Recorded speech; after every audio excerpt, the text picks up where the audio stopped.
Hey guys, Captain Maddox here with Moncure Fire Department. Today we're going to go over the features of our new Forcible entry door. Some of the do's, don'ts, and different features that it has on it.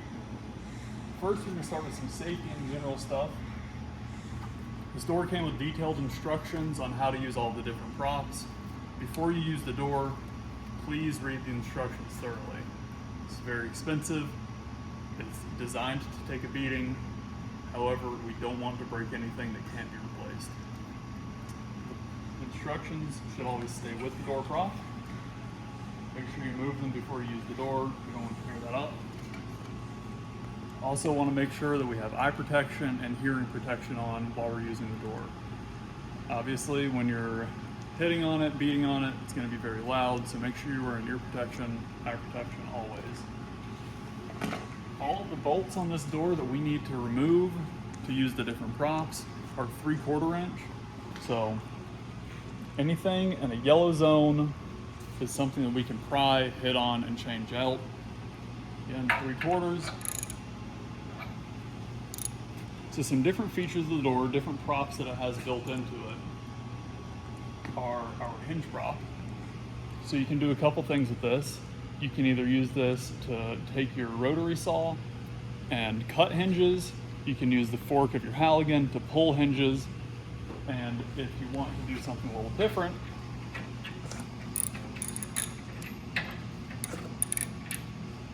we can take the hinges out and replace it with sheet metal by sliding it in just like that. And now we've got a prop that we can train on cutting sheet metal. Just slide it in, set your desired length, and then tighten your bolts up.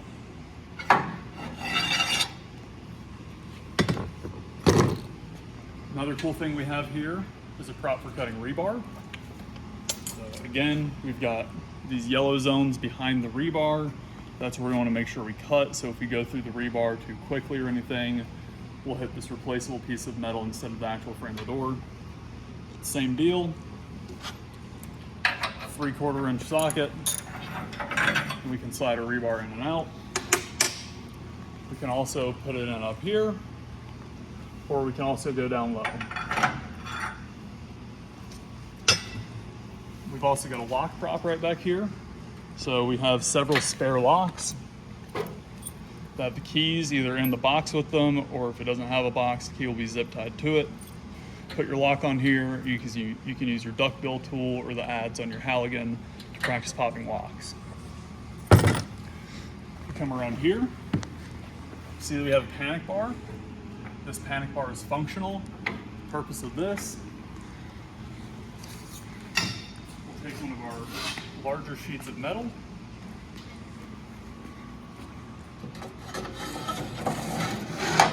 slide them in, tighten your thumb screws. These don't have to be super tight, just enough to hold it in place.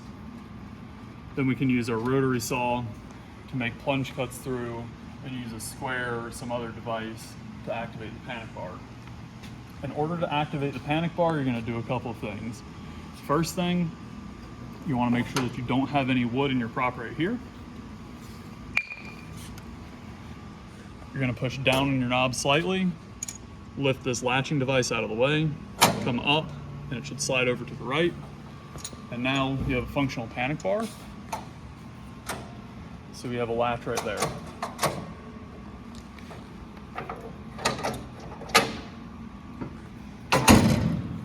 Before we force this door, we need to make sure that the panic bar is not activated. To do that, we're going to slide our knob over to the left and go down and make sure it's locked in place. Then we can take our wood, slide it in, tighten it down. This doesn't have to be super tight, just enough to firm up the door so you've got a good tight gap there. When you're forcing the door like this, you can go inward or outward swinging, but again, we need to make sure that we're staying in the pry zone. Another thing you have to do before you force the door like this, you have lock cylinder props. You need to make sure the lock cylinder props are not in the door while you're forcing it. So to do that, we have a bolt with some squares of an OSB board. Simply loosen that up. And your lock cylinder will come off. When you take these off, make sure you thread a lock cylinder back onto the bolt so we don't lose either one. We've got spare lock cylinders in the box with everything else, so we've got some extras if one gets torn up, anything like that. These don't have to be super tight. We've got two different sizes of these, so we've got a smaller one and we've got a larger one. So the smaller one is made for use with a K-tool. We do not have the tool for the larger one yet. We're going to get one of those in the near future. But again, slide these through. Just make sure that you're tightening them down. Hand tight is all you need. If you go any tighter, then you start to pull the OSB through this hole. These only go in from one side, so the holes on this side are cut to the size of the lock cylinder. The other side has larger holes, so you can see how that fits right in there. Again, before you go and try to force the door, make sure you take your lock cylinder prop out. We've also got these cool little props right here. So this is how we practice going through the lock. So we've got a couple different types of locks here, and we can use the tools that come in our K-tool kit to actuate these two locks right here. Again, I can't stress this enough. Make sure you're only striking, prying, doing anything physical, cutting in areas that are yellow. These yellow parts are replaceable. We can order more from the manufacturer. If we mess up the frame or we mess up the actual door, that's not something replaceable. Before you go and you start forcing your door, if you're going to be using your Halligan to go through like that, anything like that, we want to make sure that we put our ground pads down. So these fold out from both sides. They have a strap right here. Make sure you use the strap so you don't get your fingers caught underneath and pinch. This door is extremely heavy. We don't want anyone to get hurt. If you need to move the door for any reason, again, pick up your platform by the strap, close that, come over here, pull this pin, and we have a wheel here. Make sure you have a few people to help you tilt this thing over. It is extremely heavy.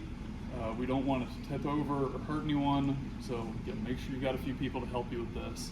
Once you've moved it to where you need it to go, pull your pin back out, fold your wheel down. Another important note, we can use hydraulic tools on this door. So we could use a rabbet tool to simulate spreading a door out of a frame. This frame is not designed to bend. We don't want to bend the frame. So please do not put anything in between the door and the frame.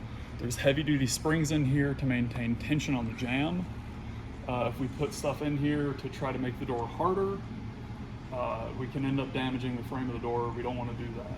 So again, please don't put anything down in here. There's springs in there that hold tension on the door. It moves for a reason. One last note, when you set this up, if you were to need to level it, if the concrete under it or you're on gravel or something like that, and you need to tighten it up a little bit, we've got T-handles down here, so we can use these, level the door out a little bit so it's not wobbly.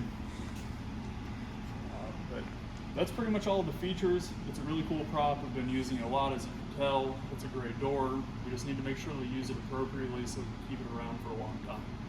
If you have any questions, feel free to reach out to me. You can email me or call me anytime. Thank you guys and have a great day.